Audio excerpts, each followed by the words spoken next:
अच्छा, ऐसा धोखा हमारे साथ किया, भोगोगे तुम। ये जो निकलता है ना भोगोगे, ये अकाट्य होता है।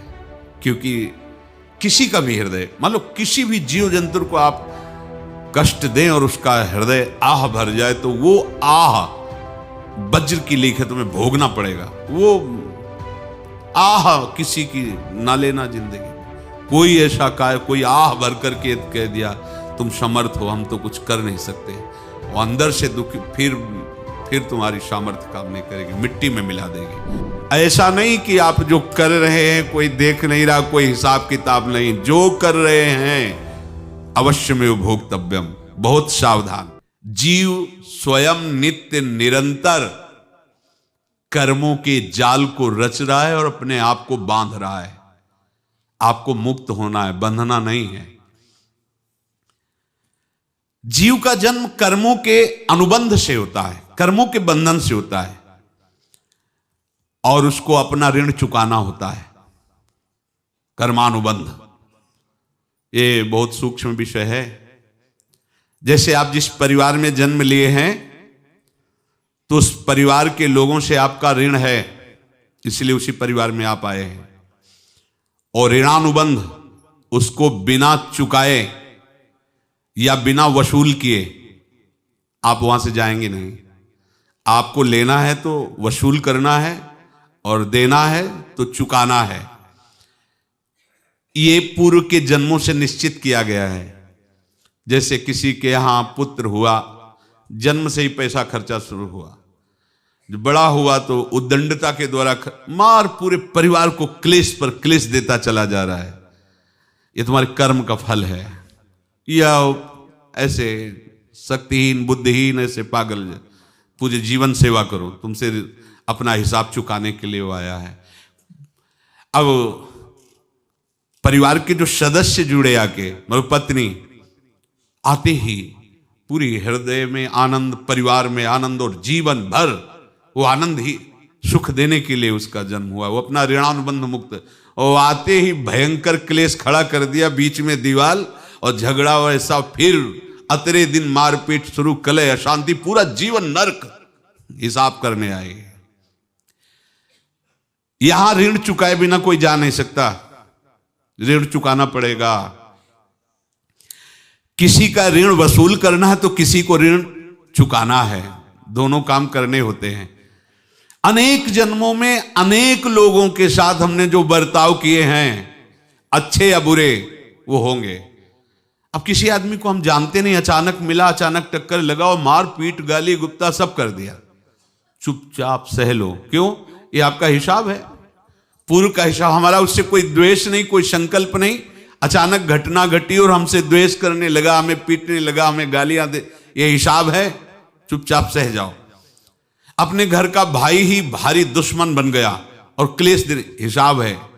एक प्रभुदत्त ब्रह्मचारी जी की वाणी में पढ़ा था, एक महात्मा जी भ्रमण करते थे, तो उस समय असरफियां चलती थी, मोहरे असरफियां, तो उनको भेंट में देते लोग। तो या तो ठाकुर सेवा में लगे तत्काल, या संत सेवा में तत्काल लगे, उसका संग्रह करके डोलना ये ठीक नहीं है। बैरागी के लिए सिद्धांत में ये ठीक नहीं है। तो जब 2, 4, 6, 8 ऐसे मोहरे हुई, तो उन्होंने विचार किया कि और भ्रमण करके जब काफी मोहरे हो जाएंगी तो प्रयागराज में जब कुंभ पड़ता है, एक बार पूरे सब अखाड़े के संतों को, अलग अलग संप्रदाय सब संतों को बुलाएंगे और सबको खुआएंगे। अब साधु है तो यही विचार करेगा, और क्या विचार करेगा। तो उन्होंने एक ऐसे डंडा बनवाया, बेंत, जो ऊपर से चूड़ीदार और भीतर पोला, और मोहरे उसमें डालते गए। और भ्रमण, जहां जहां श्रद्धालु भगत थे सबके यहां जाना और इच्छा रखना कि एक मोहर तो दे ही दे दक्षिणा में। कामना कोई भी हो वो बांधती ही है, ध्यान रखना। इसीलिए प्रभु जो चाहे वो करे, अपनी चाह नहीं रखनी चाहिए, अपनी चाह प्रभु की चाह में मिला देनी चाहिए। धीरे धीरे वो छड़ी भर गई। भ्रमण करने वाले महात्मा चूड़ी लगाई, इंतजार करते रहे। जब प्रयाग का कुंभ पड़ा तो चले। तो रास्ते में एक गांव में पूछा जाता है, जैसे कहीं रुको कि कोई श्रद्धालु ऐसा है जो संत सेवी है। तो कुछ लोगों ने बताया, हाँ एक परिवार है बहुत संत सेवी है और आपको मिलाते हैं उनसे। हाँ ये महाराज घर में रुका, खूब अच्छा हलवा पूड़ी पवाया और जो घर के मालिक थे चरण दबाए। चरण दबाते दबाते उनकी दृष्टि पड़ी उस डंडे पे। इतना मोटा और ऊपर से कुछ चूड़ी सी भी नजर आ रही, इस डंडे में तो कोई रहस्य है ही है। अब महात्मा जी को खवा पिला के सुला दिया। महात्मा जी जब सो गए तो पत्नी से धीरे से कहा, वो डंडा लाओ बाबा जी का। डंडा, वो चूड़ीदार जो ही खोला पलटाया तो सैकड़ों मोहरे। ऐसे संत रोज पधारे भगवान, तुम आनंद हो जाए फिर क्या। पत्नी से कहा, नाप के कंकड़ लाओ। वो तो महात्मा जी तो खाए खीर पूड़ी, आराम से सो रहे। रात में पूरी प्लानिंग करके उसमें कंकड़ भर के चूड़ी लगाकर सिराने रख दिया, सारी मोहरें हटा ली। महात्मा जी आराम से छड़ी उठाए तो वजन पक्का। वैसे बड़े लोग चतुर होते हैं, पर ये नहीं जानते कि कर्म कितना भयानक होता है। और उनकी कोई संतान नहीं थी, पर धन में इतना प्रेम उनको था। बहुत सावधान। साधु महात्माओं के पास जो अर्थ है, गृहस्थी अगर आता वहीं से है, पर अगर उसको जोर जबरदस्ती या किसी छल कपट से, तो वो उसका विनाश ही करता है। आज तक का प्रमाण है। अब उनको ये भाव पता नहीं होगा, या पता होगा तो लोभ के कारण वो उसको मान नहीं पाए होंगे।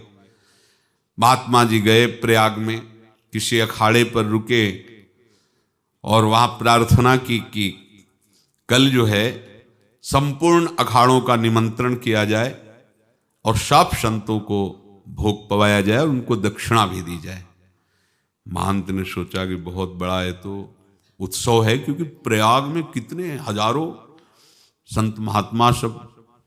तो उनका महाराज बोरों इसमें चीनी और टीनों घी लगेगा, सब व्यवस्था। बोले आप मंगाइए, एक एक हिसाब हम करेंगे, हमारे पास सब व्यवस्था है। बोले कुछ तो पहले दे दो, इकट्ठे देंगे हम। उनको था कि अगर हम छड़ी खोला और दो चार मोहरे दी, किसी को पता लग गया तो गड़बड़ हो सकती। बोले हम भंडारे के समय आखिरी में सब कुछ आपको दे देंगे। ठीक है। वो अपने पास से पैसे लगाकर खूब जितना सामग्री सब लाए, लाखों की, और सब संतों को निमंत्रण कर दिया। संत जन निमंत्रित हो गए, भंडारा बन रहा है। तब वहां के महंत है और उनका देखो भंडारा भी बन रहा है, संतों को निमंत्रण। अब आप अर्थ की व्यवस्था कीजिए, क्योंकि इतनी बड़ी हमारी सामर्थ्य नहीं थी जितना हमने किसी तरह हमने व्यवस्था की। अब मुझे अर्थ चाहिए, तभी आगे की व्यवस्था बढ़ेगी। संतों को दक्षिणा देंगे और जिनसे अर्थ लिया उनको दे। देखो रसोई बन गई है सब। उनका छत में विश्वास नहीं तो ये अभी चूड़ी खोली। उनको तो था ना कि मोहरे हैं, कंकड़। तो जैसे कितना उनको सदमा लगा होगा। हजारों संतों का निमंत्रण, रसोई बन, मतलब संत हो के छल कपट। तो उनका महाराज आपने तो हमारा नाश कर दिया, जो महंत थे। अब बताओ रसोई बन गई, संत निमंत्रित हो गए और आप ये कंकड़ दिखा रहे हैं हमको। आपने तो हमें बर्बाद कर दिया। हमारी इतनी सामर्थ्य नहीं थी, आप पहले बता देते। संत होकर ऐसा छल कपट। अब वो बोले तो क्या बोले, क्योंकि उनको पता था कि मोहरे हैं इसमें। अंदर से उनका चिंतन गया उसी सेठ के पास, अच्छा ऐसा धोखा हमारे साथ किया, भोगोगे तुम। ये जो निकलता है ना भोगोगे, ये अकाट्य होता है। क्योंकि किसी का भी हृदय, मान लो किसी भी जीव जंतु को आप कष्ट दें और उसका हृदय आह भर जाए, तो वो आह वज्र की लेख है, तुम्हें भोगना पड़ेगा। वो देखो भीष्म जी को भोगना पड़ रहा है ना। सांप को ऐसे धनुष की नोक से उठाया और बंबूल के कांटों के ऊपर फेंक दिया, कई दिन तक शेदा हुआ, वो आह भर करके मरा। तो आपको 6 महीने बाणों की सैया पर आह किसी की ना लेना जिंदगी में। कोई ऐसा कोई आह भर करके कह दिया तुम समर्थ हो, हम तो कुछ कर नहीं सकते। और अंदर से दुखी, फिर तुम्हारी सामर्थ्य काम नहीं करेगी, मिट्टी में मिला देगी।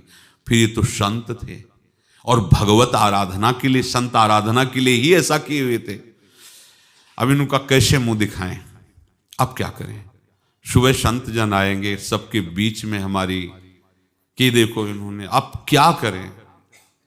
गए और संगम में जाके छलांग लगाई, अपने प्राण त्याग दिए। अब उनके तो पास मोहरे थी और व्यापार बढ़ा, और 9-10 महीने बाद ही लड़का हुआ। अब तो उनको कि संत फलीभूत हो गया। देखो व्यापार चल रहा, लड़का नहीं होता था, लड़का भी हो गया, बड़ा आनंद छा रहा है।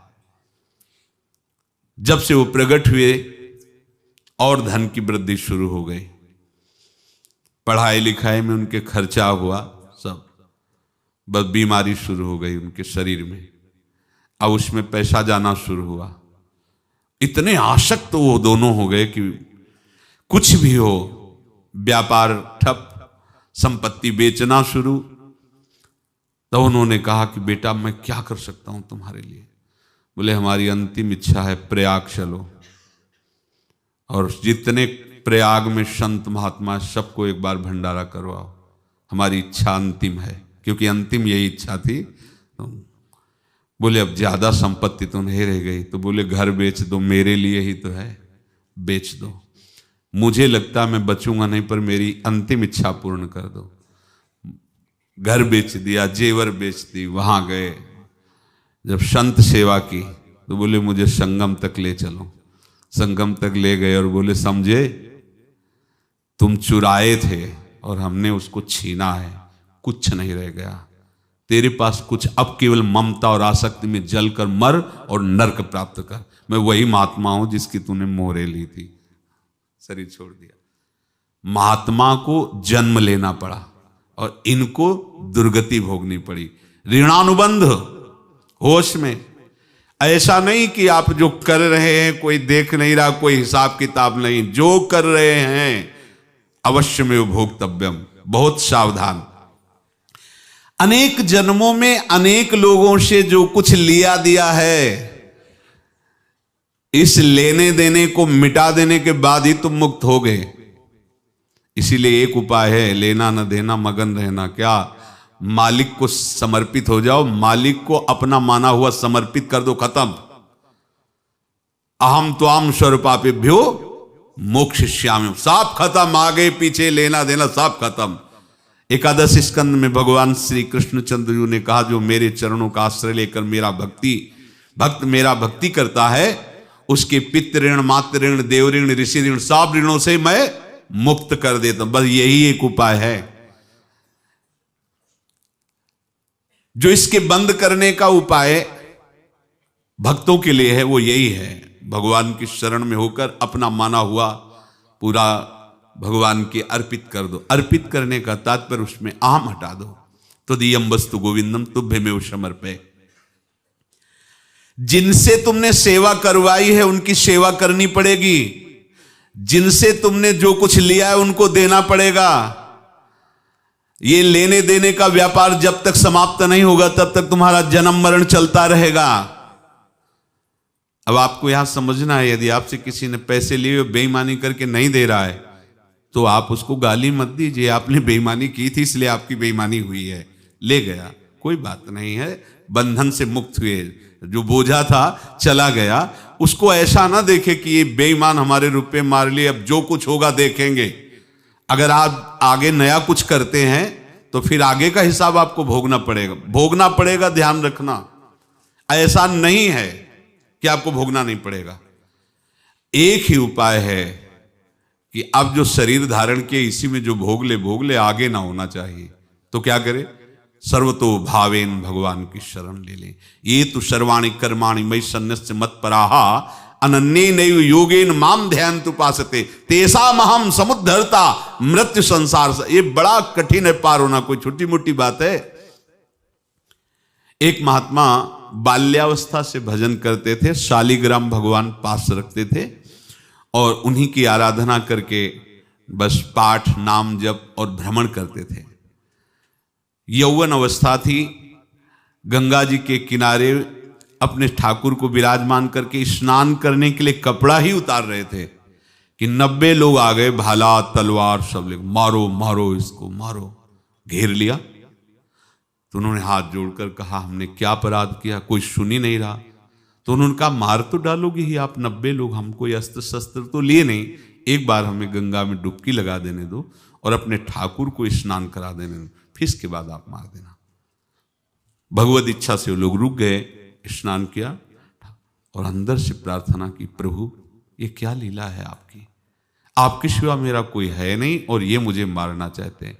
तो भगवान ने जानते हो क्या कहा उनके अंतर में, तुम मेरे में ध्यानस्थ हो करके शरीर को छोड़ो, ये लोग मारेंगे, ये मेरे भजन का फल है कि तुम्हें 90 जन्म नहीं लेना पड़ेगा, एक ही जन्म में 90 मिलके, तुमने 90 हिंसा की थी पूर्व में, तो तुम्हें 90 बार जन्म लेना होता और एक एक करके मारते। ये मेरे भजन का प्रताप है कि एक बार में ही 90 का हिसाब हो जाएगा। तुम आंख मूंदो, मेरे ध्यान में मगन रहो, मेरे प्रताप से तुम्हें कोई चोट नहीं होगी और स्वाभाविक मूर्छावस्था में प्राण तुम्हारे छूट जाए। ऐसा ही हुआ, ऐसा हुआ। तो ये बात समझ लो कि ये जो कर्मानुबंध है, ऋणानुबंध है। आप देखो, अगर शाप महात्माओं ने दिया कि तुम्हारे वंश का इससे विनाश होगा, तो भगवान भी परम धाम जा रहे तो उसी कील से, बाण की नोक में जो मछली लील गई थी छोटा कण, उसी से की नोक बनाई और उसी नोक को प्रहार किया, भगवान के श्री चरण में वही बाण की नोक लगी और भगवान ने स्वीकार किया ना। भगवान का बड़ा लीला विचित्र है। अगर छुप करके उधर रामावतार में बात, तो इधर ऐसे स्वीकार किया है भगवान ने। ऐसा कहीं नहीं दिखाया कि मैं भगवान हूं तो मैं अपने लिए, ऐसा नहीं दिखाया। नारद जी का हित किया पर नारद जी ने शाप दिया तो भगवान ने स्वीकार किया। बंदरों ने ही सहायता की, जैसा बोले थे वैसा। ये लीला इस शरीर में भोगनी पड़ेगी। हाँ, ज्यादा को कम में भुगता देंगे, पर अब अगला शरीर ना मिले, इसके लिए सर्वतो भावेन भगवान के आश्रित हो जाए। जैसे आपने दुकान फैला रखी है तो उसमें दो काम होते हैं, लेना और देना। किसी को उधार दिया है तो हमें उसे लेना है, और कोई नगद देकर सामान ले रहा है तो उसे सामान देना है, या उधार लिया है तो हमें उधार देना है। अब अगर दुकान बंद करनी है तो तुम्हें देने वालों पर जोर देना है, लेने वालों पर जोर नहीं। लेने वाला तो जाओ हम क्षमा किया, समर्पित किया, हमारा कोई संबंध नहीं, खत्म हो जाए, वो खुशी हो जाएगा।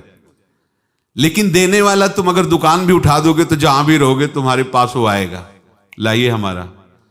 तो देने पर नजर रखिए, जिसका जिसका हिसाब है वो आपके सामने आता जाए, हटाते जाओ। लेने पर नजर मत रखिए और दुकान फौरन उठा दीजिए, नहीं अगर लेते देते रहे तो चलता रहेगा। आगे चलकर कुछ लेना न देना, मगन रहना बस अपने प्रभु के चिंतन में। अब हम कैसे जाने कि किसको क्या देना है, हमें क्या पता? तो हम पूरा हिसाब जिनको पता है उनको दे देते हैं, समझ रहे हो?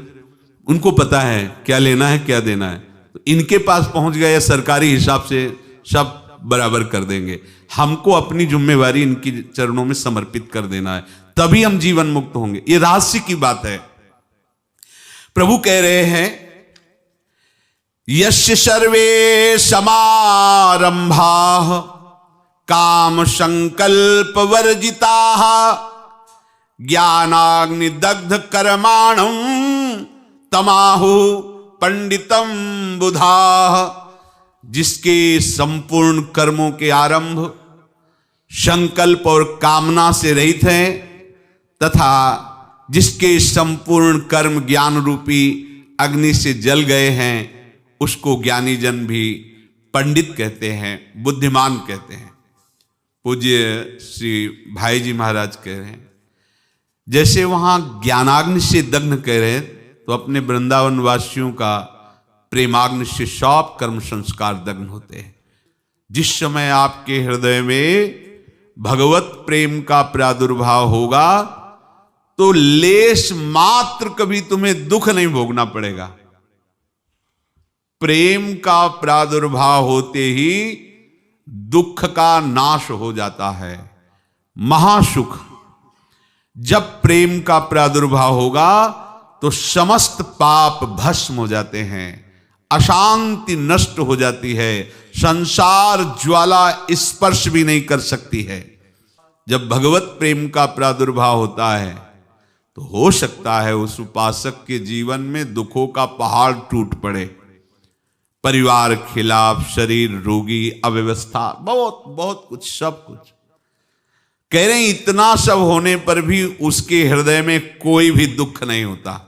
ऐसा सामर्थ्यशाली भगवत प्रेम है। भगवान के चरणार बिंद का जिसके हृदय में प्रेम है, भारी से भारी दुख भी उनको विचलित नहीं कर सकता।